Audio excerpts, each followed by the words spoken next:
Assalamualaikum warahmatullahi wabarakatuh. Salam sehat, salam bahagia untuk kalian semua, para mahasiswa di mana saja berada.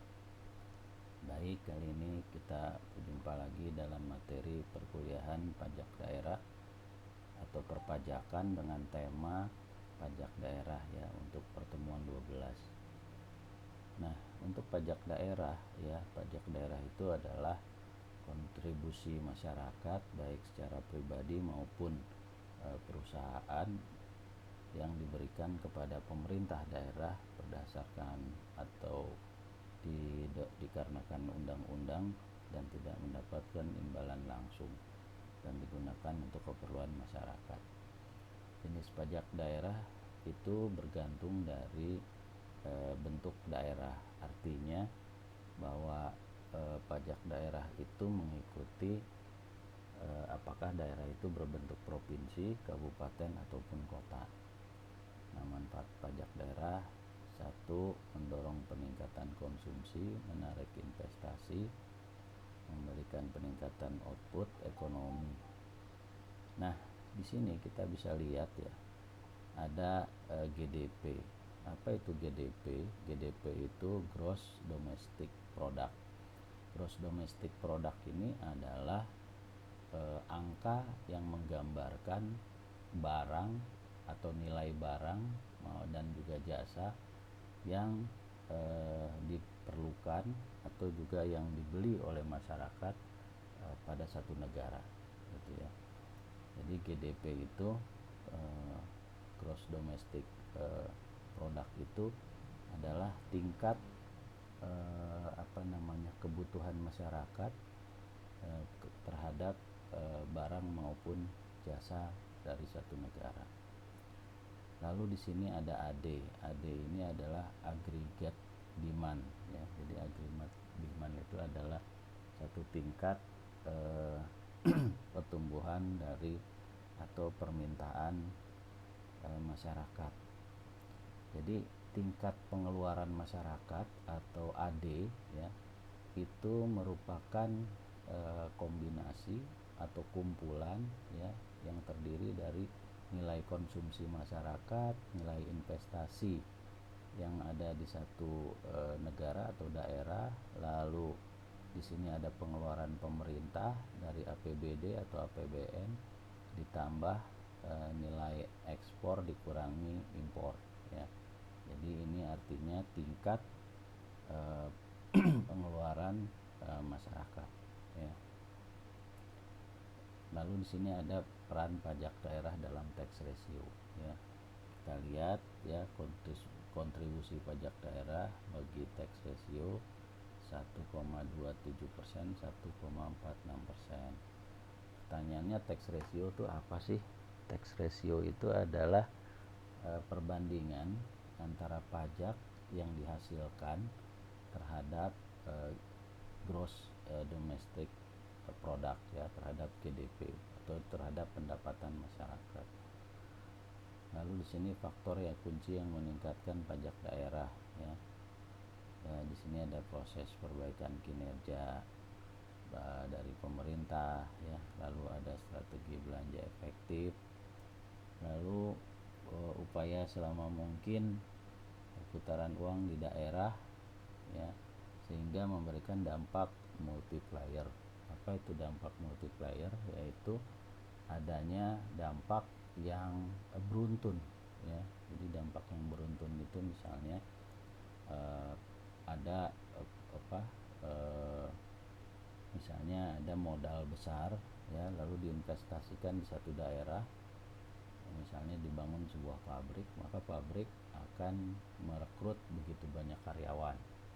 Nah, di sini karyawan yang pasti karyawan di sekitar daerah yang lebih besar porsinya. Lalu karyawan akan mendapatkan upah, lalu karyawan akan berbelanja terhadap produk yang ada di daerah tersebut, sehingga di situ terjadi kegiatan ekonomi yang saling kait mengkait ya. Nah, itu kita katakan sebagai multiplier. Lalu pemerintah daerah harus mengubah dirinya tidak hanya sebagai atau sebatas unit administrasi provinsi juga ya, tetapi juga unit perekonomian daerah. Jadi unit perekonomian daerah, misalnya daerah membangun tumbuhnya kegiatan ekonomi, misalnya dengan membuka daerah-daerah wisata yang dikelola oleh pemerintah daerah gitu ya. Juga pemerintah daerah membangun perusahaan daerah, misalnya untuk mengelola air minum atau juga mengelola kekayaan alam yang ada di daerah seperti gas gitu ya, atau tambang gitu ya. Lalu ada kerjasama ekonomi antar daerah gitu, misalnya pembukaan jalan tol yang melintasi antar daerah. Nah itu ada bagi hasilnya untuk daerah yang dilalui tol misalnya, atau juga kerjasama dalam bentuk yang lain. Lalu APBD bukan lagi menjadi tujuan akhir pembangunan daerah, tapi meningkatkan pertumbuhan ekonomi. Nah, APBD ini adalah anggaran pendapatan dan belanja daerah. Disinilah pengeluaran daerah setahunnya terlihat di dalam APBD, dan dari APBD juga akan terlihat dari mana pemerintah daerah menghasilkan pemasukan atau pendapatan gitu ya. Nah, tadi kita katakan bahwa pajak daerah itu terdiri atas pajak kendaraan bermotor, atas pajak provinsi, yang kedua atas pajak kabupaten ataupun kota madya ya. Jadi kalau kita katakan pajak provinsi, maka setiap penduduk maupun badan atau perusahaan yang ada di provinsi tersebut harus bayar pajak ke pemerintah provinsi, di mana pemerintah provinsi dipimpin oleh seorang gubernur. Padahal di dalam provinsi itu ada kabupaten dan ada kota gitu ya. Pertanyaannya, apakah akan terjadi tumpang tindih pemungutan pajak? Tidak ya. Jadi kalau misalnya ada satu transaksi yang dipungut pajak, misalnya ada satu transaksi A dipungut pajak oleh provinsi, maka transaksi A tidak akan dipungut oleh pemerintah daerah, kabupaten atau wali kota atau kota madya gitu ya. Nah, sekarang jenis-jenis apa misalnya yang provinsi ini? Satu, ada pajak kendaraan bermotor ya. Kalau kita bicara subjek pajak dan objek pajak, maka kalau kita bicara subjek pajak itu artinya siapa sih yang harus membayar pajak gitu ya. Jadi yang membayar pajak itu adalah orang pribadi atau badan atau perusahaan. Nah, jadi subjek itu lebih mudahnya kita artikan sebagai si pembayar pajak. Nah, kalau objek pajak apa? Kalau objek pajak itu adalah kepemilikan atau status pemilik transaksi ya. Jadi kalau misalnya di sini bicara pajak kendaraan bermotor, maka yang disebut subjek pajaknya siapa? Yaitu si pemilik motor. Nah, objek pajaknya apa? Objek pajaknya adalah status kepemilikan. Jadi kalau misalnya motor tersebut milik Bapak, maka Bapak sebagai subjek pajaknya gitu ya. Nah, status kepemilikan motor itu menjadikan Bapak harus bayar pajak. Jadi karena adanya motor harus bayar pajak. Tapi kalau tidak punya motor ya tidak harus bayar pajak, dan Bapak tidak jadi subjek pajak. Seperti itu ya. Baik ya, nanti akan Bapak lanjut. Nah, misalnya pajak bermotor ya. Nah, jadi pajak kendaraan bermotor itu ya, di sini diantaranya semua kendaraan yang berjalan di darat ya, atau kendaraan bermotor yang dioperasikan di air dengan isi kotor atau berat ya. Beratnya itu adalah 5 ton ya sampai 7 ton ya, seperti itu. Nah, bukan objek pajak kendaraan bermotor. Apa artinya bukan objek pajak kendaraan bermotor? Itu artinya kalau bukan objek kendaraan bermotor, adanya kepemilikan kendaraan bermotor artinya itu si pemilik tidak harus bayar pajak. Misalnya Bapak punya kereta api misalnya gitu ya, lalu Bapak tidak harus bayar pajak ya. Nah, pasti ada. Kenapa kereta api kalau ada misalnya kenapa kalau ada kereta api tidak harus bayar pajak? Misalnya kalau bicara pajak daerah itu kan, kalau bicara kendaraan bermotor, misalnya plat nomor, adanya plat nomor. Kenapa kereta api nggak dikasih plat nomor? Karena kereta api hingga saat ini adalah milik pemerintah pusat yang dikelola oleh badan usaha milik negara. BUMN ini adalah milik pemerintah pusat, jadi kebijakannya kereta tidak dipungut pajak oleh pemerintah provinsi, ya. Padahal kereta melewati dari Jakarta sampai Surabaya, ada berapa, ada 3 provinsi gitu ya. Nah, jadi itu tidak dipungut pajaknya gitu, karena pemiliknya pemerintah. Tapi bisa saja kalaupun misalnya badan usaha milik negara memiliki kendaraan, dia harus bayar pajak ya. Misalnya BUMN punya kendaraan dinas, mobil gitu ya, atau motor atau bis gitu ya. Ya yang itu tetap dia harus membayar pajak kepada pemerintah daerah. Selanjutnya kendaraan yang digunakan untuk pertahanan keamanan ya, seperti tank ya, seperti pokoknya motor-motor milik tentara, milik polisi gitu ya, itu tidak dibebaskan dari bayar pajak. Lalu kendaraan-kendaraan yang dimiliki oleh para negara-negara sahabat atau kedutaan besar yang ada di Indonesia ya. Dan objek pajak bermotor ini artinya bisa dibebaskan dari membayar pajak, itu tergantung kebijakan dari pemerintah daerah itu sendiri ya. Jadi bahwa sejatinya peraturan perpajakan itu tidak kaku ya. Artinya pada saatnya bisa saja berubah. Misalnya bisa nggak Pak satu saat kereta bayar pajak? Bisa saja gitu ya. Sebagai contoh misalnya, sudah lama sekali di kita ini tarif pajak pertambahan nilai itu 10% gitu ya. Tapi sekarang sejak tahun 2022 tarif PPN sudah naik jadi 11% ya. Bahkan kedepannya akan naik sampai 12%.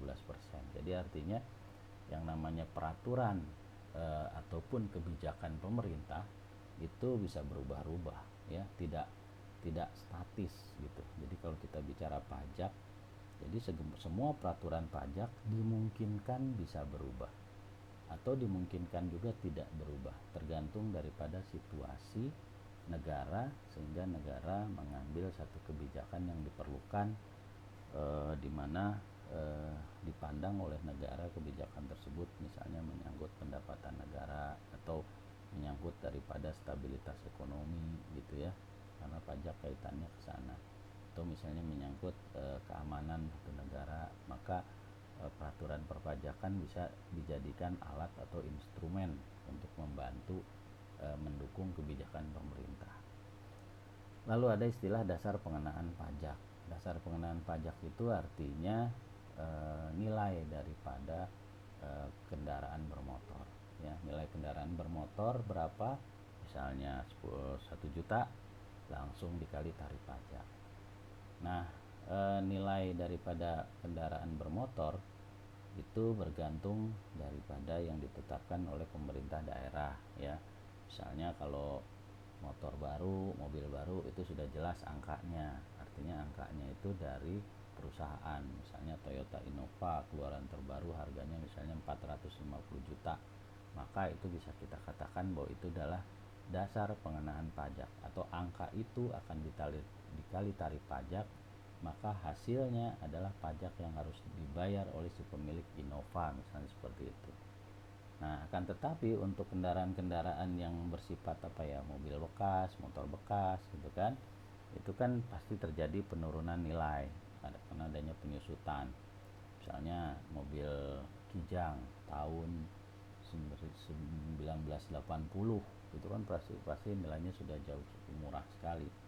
Nah, penetapan angka-angka tersebut itu ditetapkan oleh pemerintah daerah ya. Nah, ini ada tarif pajak kendaraan bermotor, kalian bisa lihat ada 1%, ada 2% gitu ya. Lalu ada progresif ya, progresif bisa 2% sampai 10%. Progresif itu apa? Progresif itu adalah apabila wajib pajak ya, kalau kita bicara wajib pajak bisa orang pribadi, bisa juga perusahaan dia memiliki kendaraan lebih dari satu. Semakin banyak dia kendaraan yang dimiliki, maka akan semakin pajak kendaraan yang terakhir itu akan semakin besar nilainya. Misalnya contoh, perusahaan punya motor ya, motor untuk kurir ya, misalnya ada 1000 motor kurir A gitu ya. Maka mungkin yang si A yang pertama itu pajaknya misalnya tarifnya itu masih rendah, tapi begitu motor kedua, ketiga, keempat, maka itu akan terus bertambah ya. Lalu ada angkutan umum juga dikenakan pajak ya. Lalu ada ambulan, mobil pemadam kebakaran, pemerintah, TNI, Polri ya, dan lainnya ditetapkan dalam peraturan paling rendah 0,5%. Tadi Bapak katakan katanya kalau mobil untuk pertahanan keamanan tidak dikenakan pajak. Iya.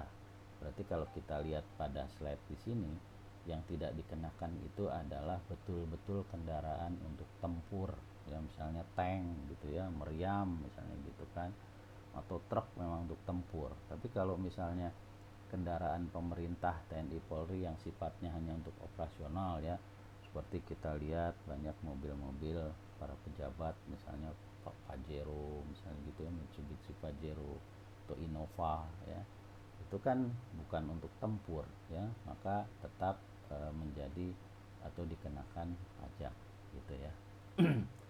Lalu ada di sini kita bicara alat-alat berat seperti bulldozer gitu ya, misalnya dump truk yang sangat besar sekali ya, ini ada. Lalu tadi kita bicara pendapatan pemerintah dari pajak kendaraan bermotor. Jadi pajak kendaraan bermotor di sini kita bisa lihat contohnya seperti STNK gitu ya. STNK itu surat tanda nomor kendaraan bermotor ya, atau kendaraan, surat tanda nomor kendaraan. Nah, kalau orang sudah punya STNK, maka itu menjadi dia harus bayar pajak tuh rutin tiap tahun. Akan tetapi kalau misalnya kendaraannya itu berubah kepemilikan dari si A ke si B, maka ketika si A, si B mengurus kepemilikannya, identitas kepemilikannya berubah atau STNK-nya berubah atau dikenal oleh masyarakat secara umum dengan istilah balik nama. Nah ya, jadi dalam balik nama kepemilikan ini pemerintah daerah memungut pajak. Pajaknya yang disebut dengan bea balik nama kendaraan ya.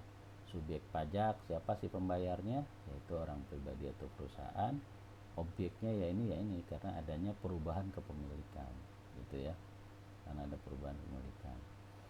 Nah sementara untuk kendaraan yang seperti tadi sudah dijelaskan seperti kereta dan seterusnya, yang istilahnya kalau balik nama yang nggak kena pajak gitu ya. Baik ya, nanti Bapak lanjutkan. Nah artinya seperti kayak seperti mobil-mobil kedutaan besar gitu ya, kan dia juga membeli mobil Innova, Mercy gitu ya, maka ketika dia balik nama misalnya gitu kan, itu tidak dikenakan bea balik nama. Nah ini pajak provinsi ya, pajak provinsi ini DPP ya. DPP itu nilai jual kendaraan bermotor ya. Nilai jual kendaraan bermotor kalau baru itu berdasarkan angka yang dijual oleh pabrik kendaraan bermotor, misalnya seperti Astra, Mitsubishi gitu ya, atau seperti pabrik-pabrik mobil yang ada di Indonesia. Maka angka jual beli tersebut mobil baru, maka itu dijadikan nilai atau dasar pengenaan pajak ya. Kan tetapi kalau sudah mobilnya bekas atau second gitu ya, balik nama, maka DPP-nya itu tadi Bapak katakan ditentukan oleh pemerintah daerah. Nah ini kalau balik nama itu pajak balik nama 20%. Ini untuk penyerahan pertama, artinya misalnya Bapak punya mobil baru lalu Bapak jual ke si A, nah itu namanya penyerahan pertama. Lalu misalnya dari si A dijual lagi ke si B, nah itu namanya sudah penyerahan kedua terus ya. Jadi itu bea balik namanya 1% tarif pajaknya atau tarif bea balik nama ya. Lalu untuk kendaraan-kendaraan alat berat ya, ini tarif pajaknya 0,75%. Ya, misalnya Bapak beli nih apa mobil untuk apa tuh namanya? Apa ya istilahnya? Stum atau apa tuh itu untuk menggiling aspal gitu supaya aspalnya keras gitu kan. Misalnya Bapak beli dari apa Komatsu misalnya, maka bea balik nama dari kan truk itu apa mesin giling atau apa istilahnya Bapak kurang paham ya, mesin giling untuk apa namanya pengerasan jalan itu kan tadinya milik Komatsu, maka ketika Bapak beli itu maka disebut sebagai penyerahan pertama, terjadilah bea balik nama. Nah itu bea balik namanya 0,75%. Nanti ketika Bapak jual ke si B, nah itu atau ke si A, itu namanya penyerahan kedua, ini tarifnya ya. Lalu ada pajak bahan bakar ya. Jadi bahan bakar yang disediakan untuk apa namanya kendaraan bermotor itu juga dikenakan pajak gitu ya. Nah, bahan bakar seperti bensin, solar gitu ya. Nah, akan tetapi masyarakat itu kan yang bayar SPBU gitu ya. Nah, akan tetapi SPBU sudah apa namanya memungut pajak atas bahan bakar tersebut kepada masyarakat dari harga ya. Jadi kalau misalnya kita bicara harga apa namanya bahan bakar per liternya gitu ya, maka di dalamnya sudah ada pajak bahan bakar. Lalu ada pajak air permukaan. Jadi pajak air permukaan ini adalah eh, orang pribadi bisa tapi di sini intinya perusahaan sih ya. Kalau orang pribadi apakah bisa dikenakan pajak air permukaan? Pada dasarnya bisa. Jadi air permukaan itu adalah air yang tidak perlu artinya air yang bisa dimanfaatkan atau digunakan masyarakat ya, baik orang pribadi atau perusahaan tanpa harus melakukan pengeboran ya. Misalnya seperti sungai, air terjun gitu ya, itu namanya air permukaan. Nah, pemanfaatan air untuk bisnis maka ini dijadikan atau dikenakan pajak ya. Jadi kalau Bapak misalnya memanfaatkan air terjun untuk dibikin air aqua minum dijual ya, atau misalnya Bapak menggunakan air apa namanya sungai, Bapak manfaatkan misalnya untuk kolam renang gitu ya, mengalir atau untuk apa kolam ikan yang skala besar gitu ya, maka Bapak akan dikenakan pajak air permukaan gitu ya. Lalu eh, di samping itu nanti di sini ada pajak rokok ya. Jadi pajak rokok, setiap rokok yang dikonsumsi oleh masyarakat maka akan dipungut pajak oleh pemerintah daerah provinsi ya. Pajaknya itu kita katakan atau dikenal yang namanya cukai ya. Jadi cukai rokok itu adalah pajak yang dipungut atas pembelian rokok oleh masyarakat ya. Nah, akan tetapi cukai ini eh, pemerintah daerah sudah memungut ke perusahaan atau pabrikan rokok gitu ya. Lalu nanti pabrik rokok akan memungutnya kepada masyarakat melalui yang namanya harga penjualan dari sebungkus rokok. Makanya kalian bisa menemukan bahwa di dalam bungkus rokok itu ada pita cukai ya. Jadi kalau kita bicara cukai di sini bukan berarti ini bea cukai, bukan ya. Gitu. Kalau bea cukai itu adalah lembaga pemerintah pusat yang memungut pajak. Pajaknya itu dibungut dari transaksi barang yang masuk ataupun keluar dari wilayah Indonesia ya itu. Tapi kalau misalnya konteks cukai rokok gini ya seperti ini adalah pajak pemerintah daerah gitu ya. Nah, ini tarifnya 10%. Lalu nah ini bicara pajak kabupaten kota. Ya, pajak kabupaten ini misal kabupaten apa Bekasi. Kalau kota Bekasi ya, seperti Bekasi itu ada kabupaten, ada kota. Maka kalau misalnya kita tinggal di satu kabupaten, ada pajak hotel, maka hotel yang ada di kabupaten itu harus bayar pajak kepada pemerintah kabupaten atau bupati gitu ya. Juga kalau misalnya hotelnya ada di wilayah kota madya atau wali kota, maka dia harus bayar pajak hotel. Nah, kita lihat pajak kabupaten dan kota ini di sini tidak ada pajak kendaraan bermotor ya. Makanya pajak antar pemerintah daerah itu tidak sama. Tujuannya apa? Supaya tidak terjadi eh, bayar pajaknya double gitu. Misalkan kan kita ketahui kabupaten dan kota kan ada di dalam sebuah provinsi. Maka tidak artinya wajib pajak rasanya tidak adil gitu ya kalau sewajib pajak dia bayar pajak, misalnya bapak tinggal atau bapak memiliki hotel di Kabupaten Bekasi, bapak bayar pajak hotel di Bekasi, bayar pajak juga karena Bekasi masuk wilayah Jawa Barat, masuk juga ke provinsi Jawa Barat ya. Tidak seperti itu, jadi tidak bayar artinya pajak tidak dibayar untuk jenis yang sama. Makanya adanya pajak daerah, pajak pusat ya, itu beda-beda jenisnya, nggak sama gitu ya. Misalnya contoh pajak pusat apa, PPh 21. PPh 21 itu tidak dibayar kepada pemerintah daerah, tapi pajak PPh 21 dibayarnya ke pemerintah pusat gitu ya. Itu kalian bisa baca. Lalu ada pajak restoran ya. Nah, jadi kalau semua restoran ya, itu kalau kalian suka taunya misalnya PPN gitu ya, ketika makan di restoran atau di hotel itu bayarnya PPN, atau juga ada yang kadang-kadang disebut service charge lah gitu ya. Nah, sebenarnya restoran itu pajak restoran ya, yang 10% ini ya, itu untuk pendapatan pemerintah daerah khususnya yaitu kabupaten dan kota. Lalu ada pajak hiburan ya, pajak hiburan ini ya berbagai macam ya, dan semua hiburan itu dikenakan pajak ya. Nah, pajak hiburan itu tarifnya sampai 35% dari nilai transaksinya ya. Bahkan bisa sampai 75% gitu ya.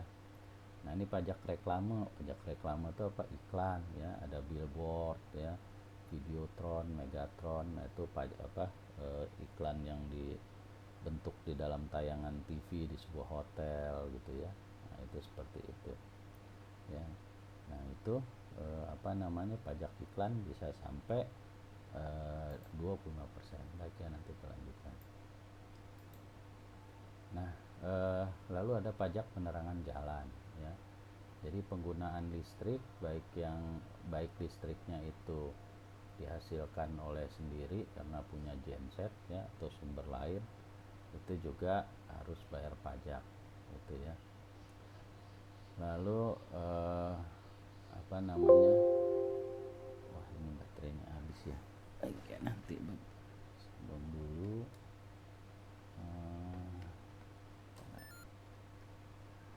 Oke. Lalu ya, baik ya, kita jeda dulu, ada ajan ya.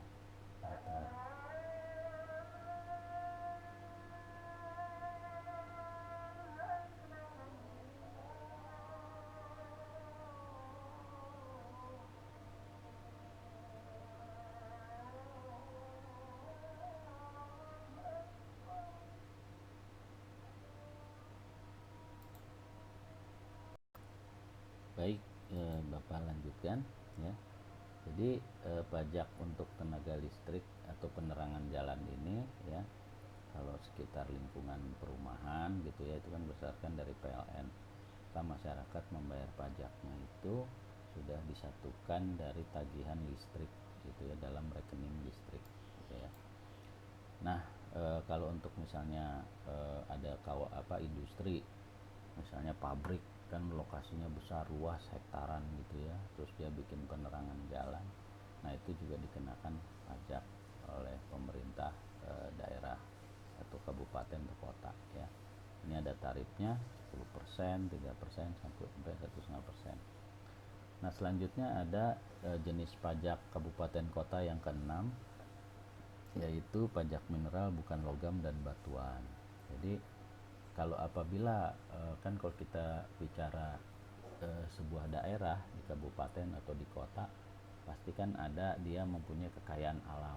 Nah, kekayaan alam yang terdiri misalnya bisa dibuat jadi asbes, batu gitu ya, setengah permata, batu kapur. Nah, seperti yang tertera di dalam slide ini, itu dikatakan adalah mineral bukan logam atau batuan ya.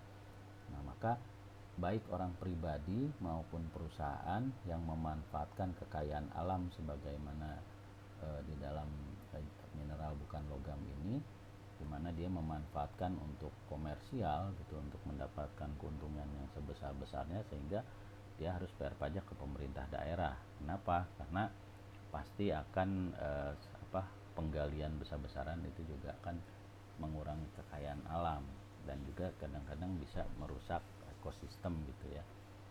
Tetapi karena sudah ditetapkan bahwa penambangan mineral bukan logam ini diperbolehkan, akan tetapi kalau pemanfaatannya untuk komersial mencari keuntungan, maka pemerintah kabupaten atau kota akan memungut pajaknya, seperti itu ya. Lalu selanjutnya ada lagi pajak parkir. Nah, pajak parkir ini siapa saja orang pribadi maupun perusahaan gitu ya yang artinya memungut uang parkir, maka si orang pribadi ataupun perusahaan tersebut harus bayar pajak ke pemerintah kabupaten atau kota ya. Jadi siapa yang menyelenggarakan perparkiran ya maka dia harus membayar pajak kepada pemerintah daerah. Nah, penyelenggaraan parkir yang diselenggarakan oleh pemerintah gitu kan, oleh perkantoran yang hanya digunakan untuk karyawannya sendiri, oleh kedutaan gitu ya, dan juga yang intinya semua itu akan ditentukan oleh pemerintah daerah. Nah, itu tidak usah harus bayar pajak parkir gitu ya. Misalnya kayak di satu kantor pemerintah, departemen keuangan misalnya ya, itu karyawannya misalnya bisa 1.000 orang, ada yang bawa mobil, bawa motor ya. Maka apabila perusahaan kementerian itu memungut uang parkir, maka tidak harus bayar pajak ke pemerintah ya, karena dimungkinkan parkir di situ juga murah sekali dan hanya untuk biaya pemeliharaan lingkungan atau jalan di sekitar kantor misalnya, seperti itu ya. Tapi kalau sudah komersial, ada yang perusahaan-perusahaan parkir tuh ya, pakai bayarnya bisa pakai uang digital, e-money atau cash, dan tarifnya semakin lama bayar parkirnya makin mahal. Jadi artinya itu sudah jelas-jelas pungutan parkir itu untuk mendapatkan keuntungan atau kekayaan yang sebesar-besarnya, maka itu perusahaan penyelenggara parkir tersebut harus membayar pajak kepada pemerintah kabupaten atau kota.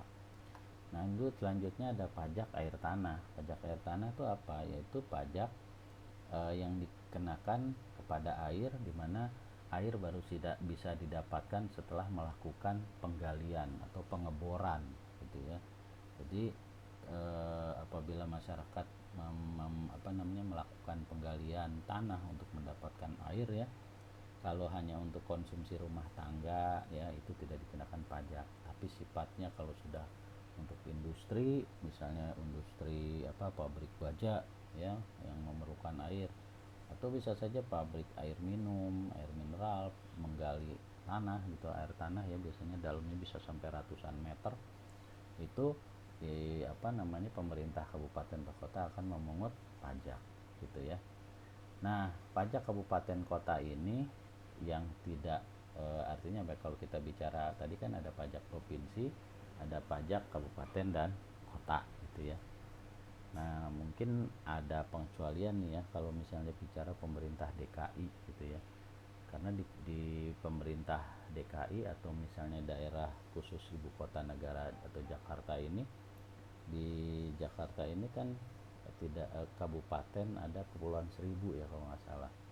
Kalau kota ada wali kota Jakarta Timur, Jakarta Barat, Selatan, Utara, Pusat gitu ya. Tetapi mereka itu di bawah kontrol gubernur gitu. Jadi Bapak Bupati maupun wali kotanya itu bukan berasal dari hasil pemilihan atau pemilihan umum daerah atau pilkada gitu ya. Jadi apa namanya, kalau kita bicara konteks ini ya, eh, itu kalau untuk DKI dimungkinkan itu akan ditarik ke provinsi ya, mungkin secara administratifnya saja. Makanya kalau di DKI itu ada Dispenda, Dinas Pendapatan Daerah gitu ya. Tapi untuk kota Madia, kabupaten ini Bapak kurang tahu juga gitu ya. Kan tetapi kalau kita berpegang kepada aturan ini, sepertinya DKI juga mungkin sama ya. Artinya untuk daerah kabupaten dan kota-kotanya itu akan melakukan pemungutan pajak yang disesuaikan menurut daerah ya. Seperti tadi dikatakan bahwa pajak daerah itu terbagi atas provinsi dan kota gitu ya. Nah, untuk kalian lebih jauh mengenai bagaimana tata caranya, kalian bisa lihat di internet ya, di Google. Nah, kalau kita bicara kabupaten kota ini artinya menurut Bapak pajak ini kabupaten kota ini di luar Jakarta lah gitu ya. Nah, di luar Jakarta karena eh, para kepala kabupaten atau bupati ya maupun pimpinan daerah Kota Madia atau wali kota itu kan hasil pemilihan kepala daerah atau pilkada ya, sehingga dia berbeda kewenangan maupun kekuasaannya dengan provinsi gitu ya. Nah, lanjut ya, untuk jenis pajak kabupaten dan kota adalah pajak sarang burung walet ya. Jadi siapa saja yang memiliki sarang burung walet dan dijual gitu ya untuk mendapatkan kekayaan, itu dikenakan pajak ya. Tarifnya adalah 10%. Oke, sampai di sini saja perkuliahan pertemuan 12 hari ini. Nah, silahkan kamu berlatih kerjakan latihan soal, tapi tidak usah dikumpulkan ya. Dan kalian silahkan juga membaca literatur dari buku-buku maupun internet mengenai pajak daerah ya. Baik, apabila Bapak ada salah, Bapak mohon maaf ya. Sukses untuk kalian semua. Assalamualaikum warahmatullahi wabarakatuh.